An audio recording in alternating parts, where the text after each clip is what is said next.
What lies beneath the smiles we see, the words we hear, and the gestures we perceive? The human heart is a labyrinth of emotions capable of immense love, but equally harboring shadows of envy, resentment, and hatred. Have you ever wondered why some relationships feel strained despite outward harmony? Or why an act of kindness is met with indifference or even hostility? Zen wisdom offers us a profound perspective. The truth is like water. It reveals itself when the surface is still. In a world driven by appearances, the practice of observation, both of others and ourselves, becomes a powerful tool. It's not just about what is said or done, but about the subtle signals, a shift in tone, an averted gaze, or a smile that doesn't quite reach the eyes. This exploration takes us beyond surface impressions, offering tools to uncover the hidden dynamics of the human heart.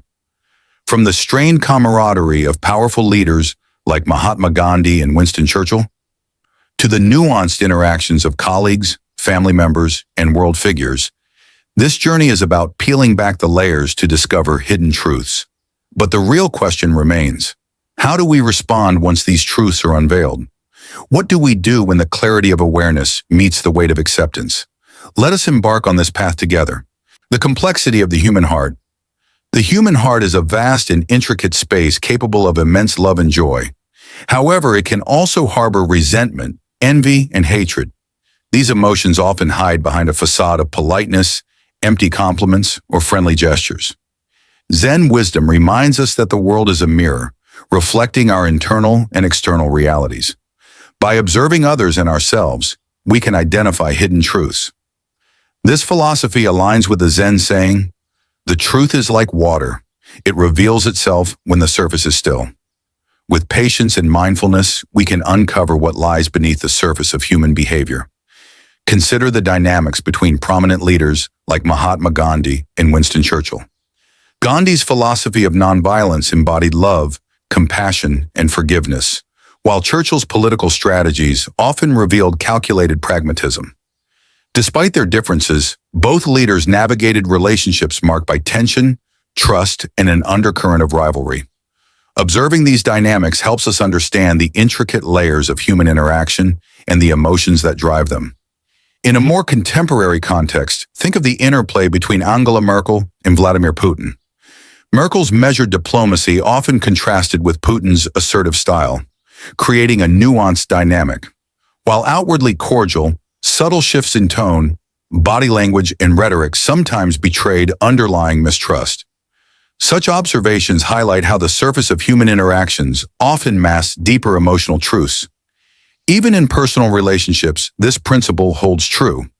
A warm smile might conceal resentment, and a friendly gesture might mask jealousy.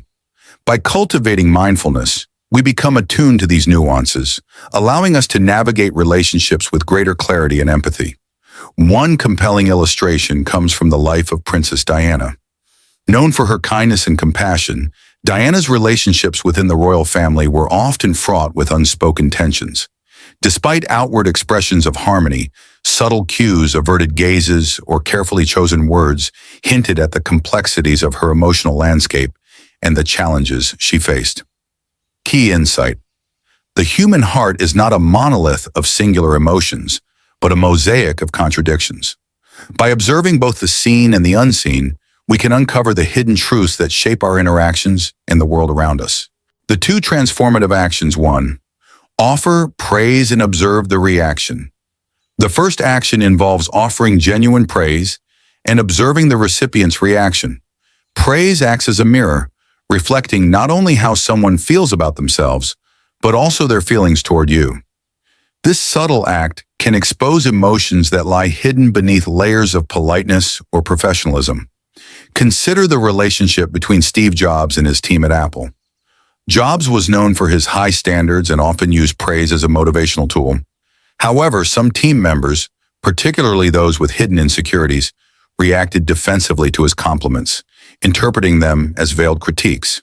These responses revealed not only their insecurities but also the strained dynamics within the team.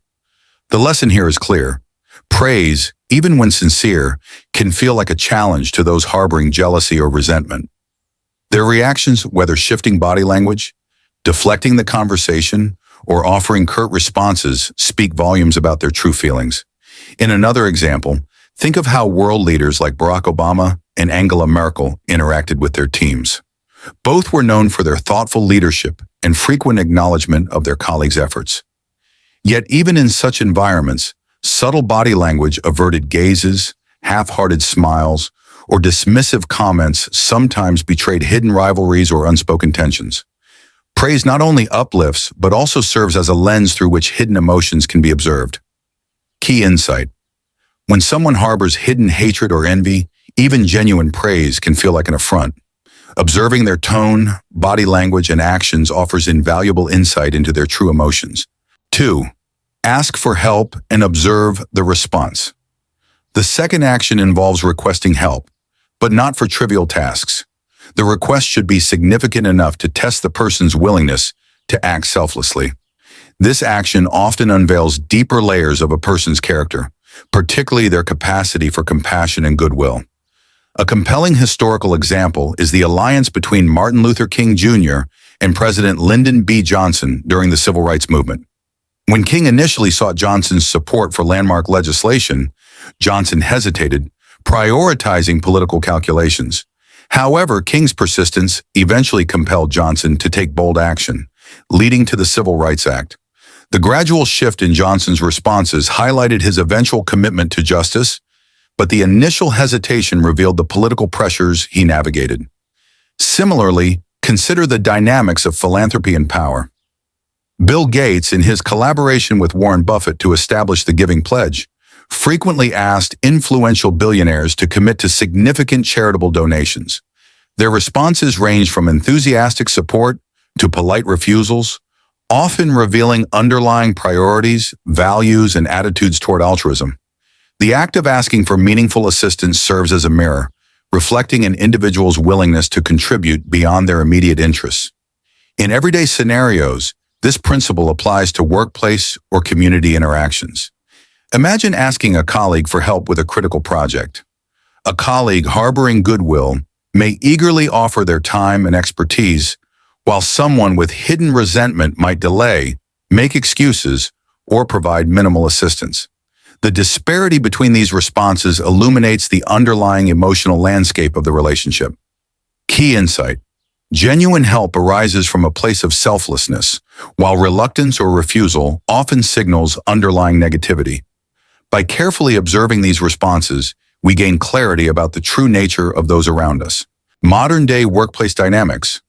In a corporate setting, offering praise or asking for assistance can expose hidden workplace tensions. Managers who openly praise team members' creativity or diligence might inadvertently trigger discomfort or jealousy among others. For example, a leader who highlights one employee's outstanding performance in a meeting may observe subtle shifts like colleagues' averted gazes, forced smiles, or even passive-aggressive remarks. These reactions often reveal insecurities or unspoken competition within the group. Consider Elon Musk's leadership at Tesla. Musk's public acknowledgement of innovative ideas often inspires some employees, yet others feel sidelined. Such reactions highlight the fragile balance between motivation and rivalry in a high-pressure corporate environment.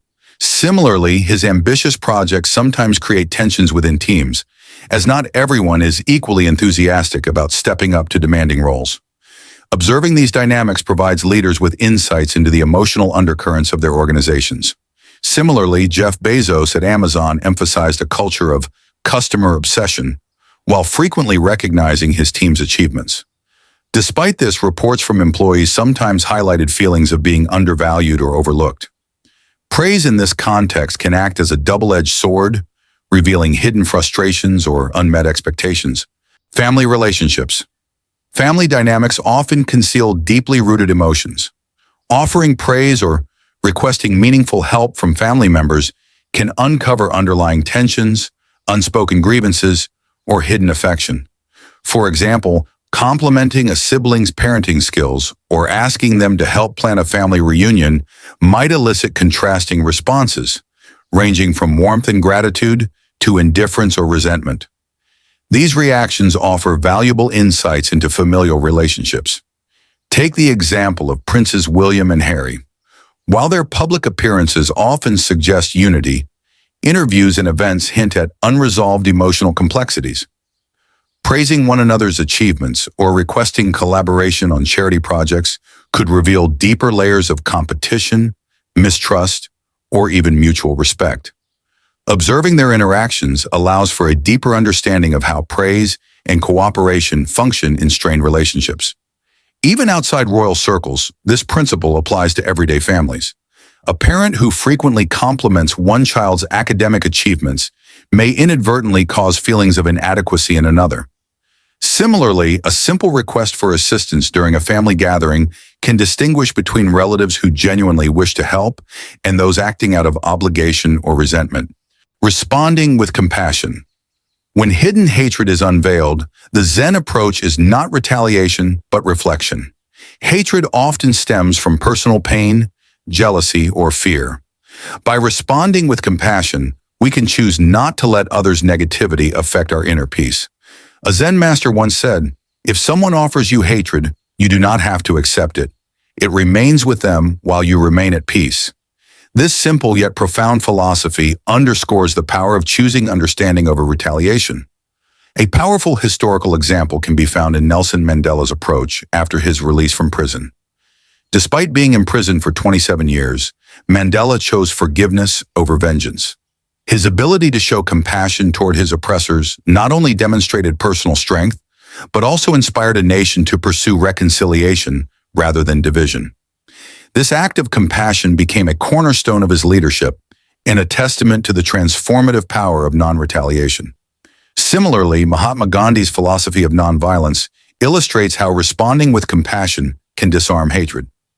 Gandhi's campaigns for India's independence, marked by peaceful resistance, often revealed the insecurities and fears of colonial authorities. Rather than meeting oppression with aggression, Gandhi's steadfast compassion fostered a powerful movement rooted in moral integrity. Practicing non-attachment. Non-attachment does not mean indifference. It means acknowledging negativity without allowing it to disturb your inner calm. Think of hatred as a storm. It may rage around you, but if you remain rooted like a mountain, it cannot move you. This perspective allows individuals to navigate emotional turbulence without becoming entangled in it. The Dalai Lama offers a living example of non-attachment. Despite being exiled from Tibet and witnessing the suffering of his people, he continues to advocate for peace and dialogue. His teachings emphasize that clinging to anger or resentment only perpetuates suffering. By practicing non-attachment, he remains a beacon of peace and resilience in the face of adversity. Another compelling example is Oprah Winfrey's journey from a difficult childhood marked by poverty and abuse to becoming a global icon of empowerment and compassion. Oprah frequently speaks about the importance of letting go of grudges and embracing forgiveness as a path to personal freedom. Her ability to rise above past traumas exemplifies the Zen principle of releasing attachment to pain and negativity. Compassion in everyday life. Compassion and non-attachment are not only for great leaders, but also for everyday interactions. Consider a workplace conflict where one party harbors resentment. Responding with kindness, rather than defensiveness, often diffuses hostility. For example, Satya Nadella, CEO of Microsoft, emphasizes empathy and leadership, turning disagreements into opportunities for connection and understanding. In personal relationships, practicing non-attachment can transform family dynamics. Imagine a sibling rivalry marked by jealousy. A compassionate response offering genuine praise and understanding can dismantle years of unspoken tension. By refusing to hold on to resentment, you create space for healing and mutual respect. Key insight: compassion is not weakness. It is strength in its purest form. It transforms relationships, fosters healing, and cultivates a sense of peace that no external storm can shake. Turning the mirror inward. The same techniques used to uncover emotions in others can help reveal hidden truths about ourselves. For instance, when we praise ourselves for our strengths, do we accept it with grace or dismiss it out of self-doubt? Similarly, when we ask ourselves for help with challenges, do we embrace growth or resist it out of fear? These introspective questions are central to self-awareness and personal growth. An illuminating example can be found in the life of Warren Buffett, one of the world's most successful investors. Buffett often credits his success to self-reflection and the ability to learn from his mistakes. For example, when evaluating his investment missteps, he openly acknowledges his errors and takes them as opportunities for growth rather than sources of shame.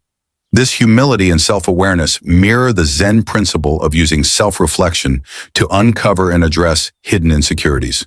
Similarly, Serena Williams, the tennis legend, has spoken about her practice of self-reflection after matches. Whether she wins or loses, Williams uses introspection to analyze her performance, identify areas for improvement, and refine her mindset. Her ability to embrace both triumph and failure with grace exemplifies the importance of turning inward to strengthen oneself. A journey toward enlightenment. The disciple in the Zen story realized that uncovering hidden hatred was not about judging others, but about refining his own heart. He practiced forgiveness not as a gift to others, but as a gift to himself. By letting go of grudges and expectations, he found freedom and clarity. This profound realization underscores the transformative power of self-compassion. A notable modern example is Nelson Mandela's personal journey. Mandela's capacity for forgiveness, even after enduring decades of imprisonment, was rooted in his commitment to inner peace and personal growth. Rather than allowing resentment to consume him, Mandela chose to forgive those who wronged him, thereby freeing himself from the chains of bitterness. His journey reflects the Zen teaching that forgiveness is less about others and more about liberating oneself. Another powerful illustration comes from Michelle Obama, who has frequently emphasized the importance of letting go of anger to maintain personal well-being. In her memoir, Becoming, she shares moments of reflection that helped her navigate challenges with grace and resilience, proving that self-awareness and forgiveness are integral to enduring personal growth. The Master's final lesson. The Zen Master's parting wisdom encapsulates the journey of self-awareness and acceptance.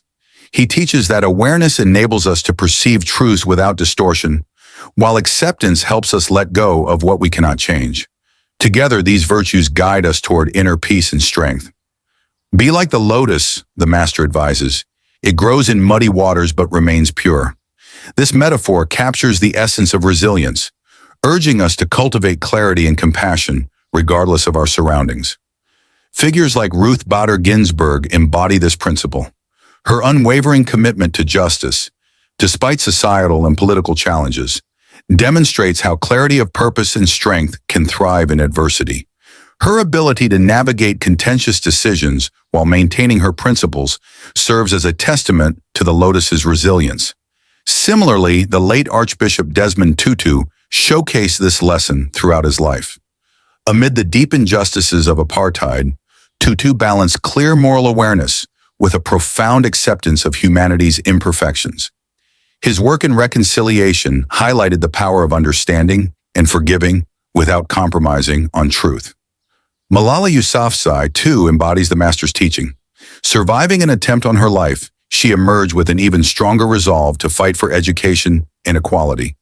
Her ability to transform personal adversity into global advocacy illustrates how awareness and acceptance can lead to meaningful action. Key takeaway.